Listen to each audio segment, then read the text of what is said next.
Hello everyone, welcome to MCQs for Judiciary Exams. Question number 1. Which statement is correct about voice samples in India? Option A. Voice samples violate the right against self-incrimination. Option B. A magistrate can order anyone to provide a voice sample without violating rights. Option C. Self-incrimination applies to all evidence including voice samples. And option D. Only the accused can be ordered to provide a voice sample. The correct answer is option B. The court in Rahul Agarwal versus State of West Bengal confirmed that voice samples do not violate self-incrimination rights under Article 20 Clause 3 of the Indian Constitution.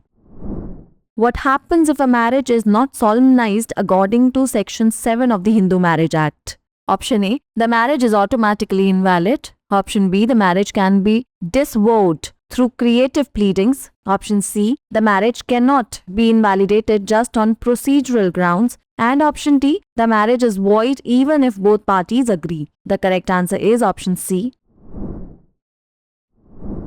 In Vivek Nagrath versus Divya Goglani, the Delhi High Court emphasized that marriages cannot be invalidated merely by passing the solemnization process under Section 7 of the Hindu Marriage Act.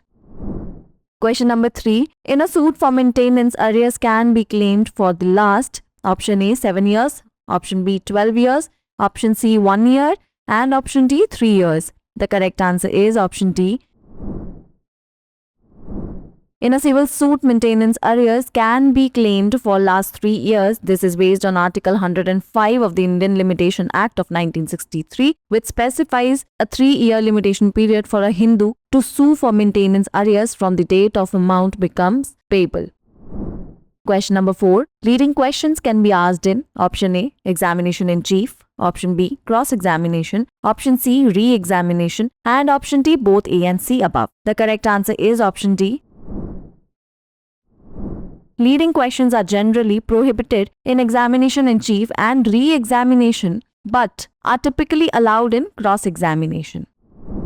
Question number 5. Which section of the Indian Penal Code codifies in the field of criminal law the maxim de minimis non currit lex? Option A. Section 85 of the IPC, option B. Section 88 of the IPC, option C. Section 95 of the IPC, and option D. Section 96 of the IPC. The correct answer is option C. Section 95 of the Indian Penal Code embodies the Latin maxim de minimis non currit lex, which translates to the law does not concern itself with trifles. This section essentially states that an act causing such slight harm that a reasonable person would not complain of it is not considered an offence.